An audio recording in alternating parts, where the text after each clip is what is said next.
सुवर्णवर्णसुन्दरं सीतैकदन्तबन्धुरं गृहीतपाशकाङ्कुशं वरप्रदाभयप्रदं चतुर्भुजं त्रिलोचनं भुजङ्गमोपवीतिनं प्रफुल्लवारिजासनं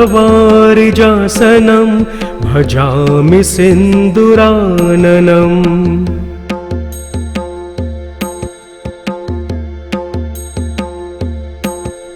किरीटहारकुण्डलं प्रदीप्तबाहुभूषणं प्रचण्डरत्नकङ्कणं प्रशोभिताङ्घ्रदृष्टिकं प्रभातसूर्यसुन्दराम्बर द्वयप्रधारिणं सरलहेमनुपुरं प्रशोभिताङ्घ्रिपङ्कजम्।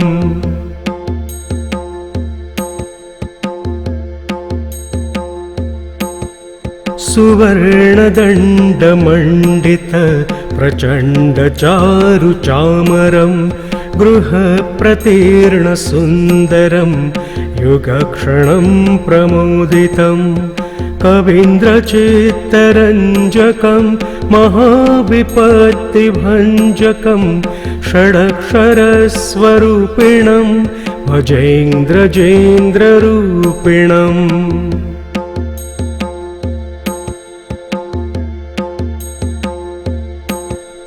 विरिञ्च विष्णुवन्दितं विरूपलोचनस्तुतिं गिरीशदर्शनेच्छया समर्पितं पराशया निरन्तरं सुरासुरै सुपुत्रवामलोचनै महामखेष्टमेष्टकमर्सु भजामि तुन्दिलम्।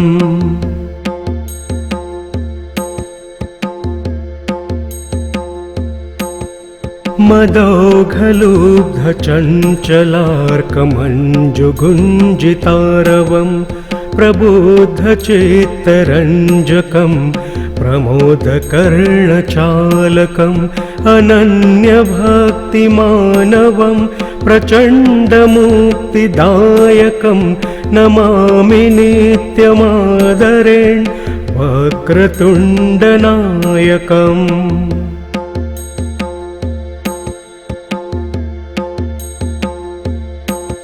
दारिद्र्यविद्रावणमाशु कामदं स्तोत्रं पठेदेतदजस्रमादरात् पुत्रिकलत्रस्वजनेषु मैत्रीपुमान्मभेदेक वरप्रसादात् इति श्रीमच्छङ्कराचार्य विरचितं गणपतिस्तोत्रं सम्पूर्णम्।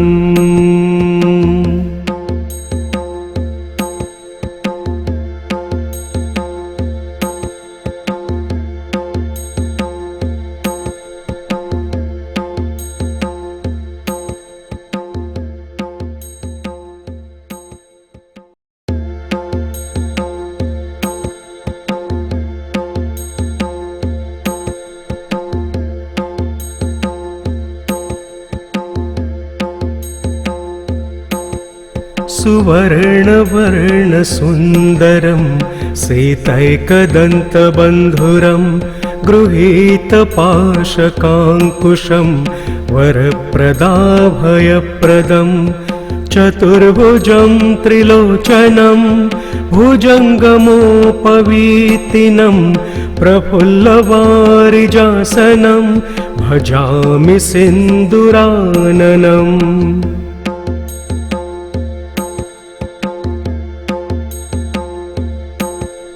किरीटहारकुण्डलं प्रदीप्तबाहुभूषणं प्रचण्डरत्नकङ्कणं प्रशोभिताङ्घ्रदृष्टिकं प्रभातसूर्यसुन्दराम्बर द्वयप्रधारिणं सरलहेमनुपुरं प्रशोभिताङ्घ्रिपङ्कजम्।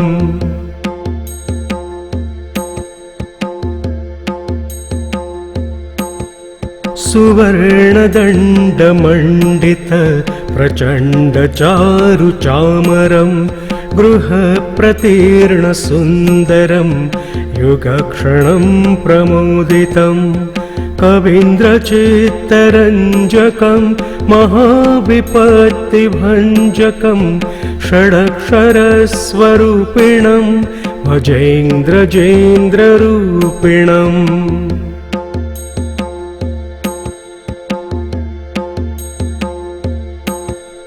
विरिञ्च विष्णुवन्दितं विरूपलोचनस्तुतिं गिरीशदर्शनेच्छया समर्पितं पराशया निरन्तरं सुरासुरै सुपुत्रवामलोचनै महामखेष्टमेष्टकमर्सु भजामि तुन्दिलम्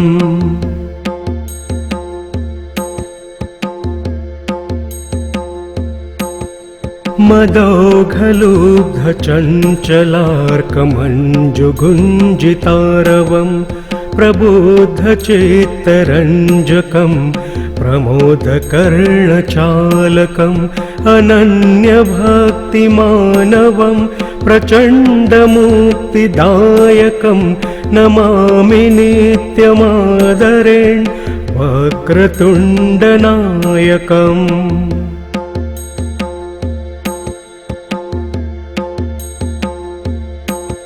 दारिद्र्यविद्रावणमाशु कामदं स्तोत्रं पठेदेतदजस्रमादरात् पुत्रिकलत्र स्वजनेषु मैत्रीपुमान्मवेदेक वरप्रसादात् इति श्रीमच्छङ्कराचार्य विरचितं गणपतिस्तोत्रं सम्पूर्णम्।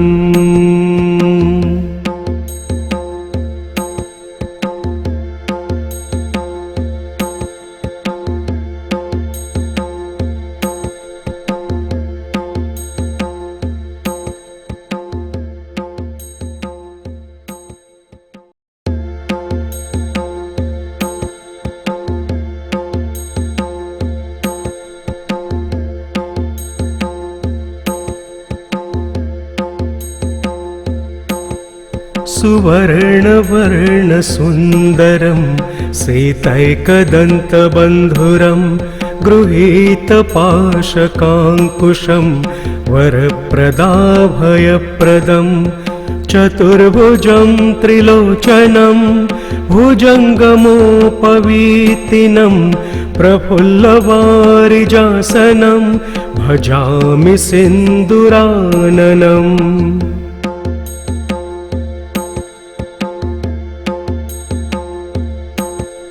किरीटहारकुण्डलं प्रदीप्तबाहुभूषणं प्रचण्डरत्नकङ्कणं प्रशोभिताङ्घ्रदृष्टिकं प्रभातसूर्यसुन्दराम्बर द्वयप्रधारिणं सरलहेमनुपुरं प्रशोभिताङ्घ्रिपङ्कजम्।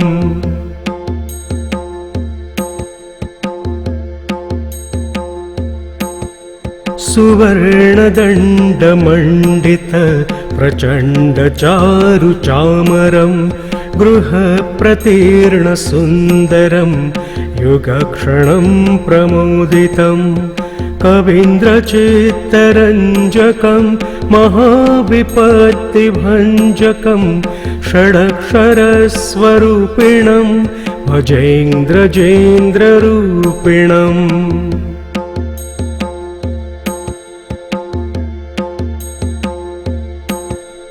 विरिञ्च विष्णुवन्दितं विरूपलोचनस्तुतिं गिरीशदर्शनेच्छया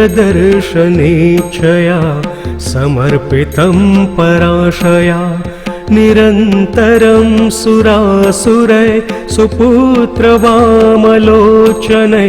महामखेष्टमेष्टकमर्सु भजामि तुन्दिलम्।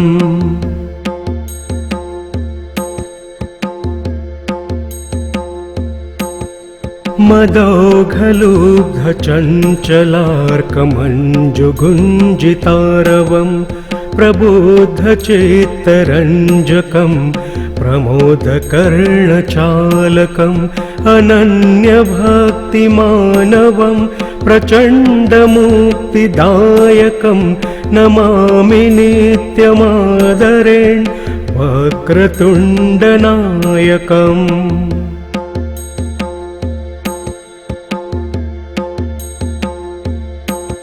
दारिद्र्यविद्रावणमाशु कामदं स्तोत्रं पठेदेतदजस्रमादरात् पुत्रिकलत्र स्वजनेषु मैत्रीपुमान्मभेदेक वरप्रसादात् इति श्रीमच्छङ्कराचार्य विरचितं गणपतिस्तोत्रं सम्पूर्णम्।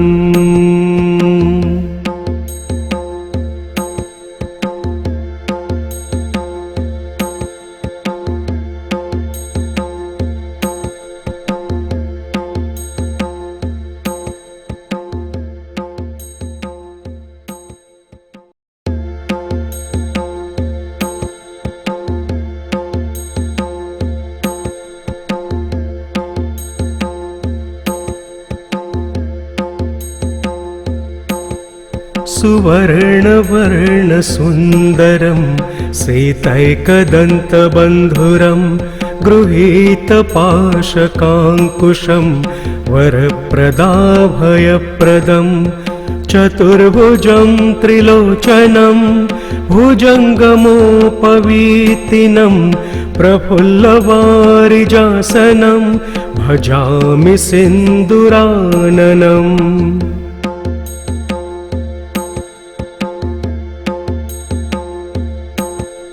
किरीटहारकुण्डलं प्रदीप्तबाहुभूषणं प्रचण्डरत्नकङ्कणं प्रशोभिताङ्घ्रदृष्टिकं प्रभातसूर्यसुन्दराम्बर द्वयप्रधारिणं सरलहेमनुपुरं प्रशोभिताङ्घ्रिपङ्कजम्।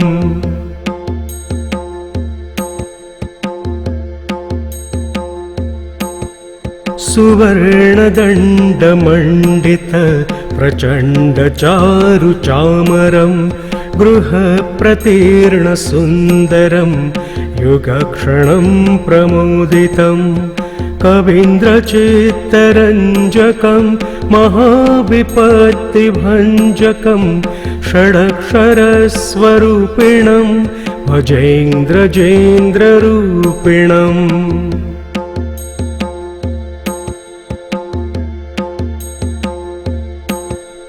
विरिञ्च विष्णुवन्दितं विरूपलोचनस्तुतिं गिरीशदर्शनेच्छया समर्पितं पराशया निरन्तरं सुरासुरै सुपुत्रवामलोचनै महामखेष्टमेष्टकमर्सु